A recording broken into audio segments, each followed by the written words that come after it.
It is a surgical technique most commonly performed by dermatologists that actively looks at the cancer as it's being excised in a grid-like pattern.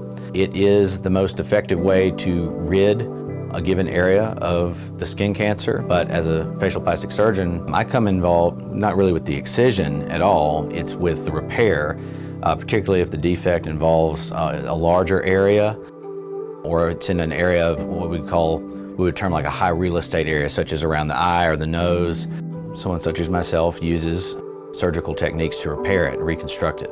And what I typically do is either graft it, taking skin from another area and applying it to that defect, or rearranging tissue, moving tissue around to cover it.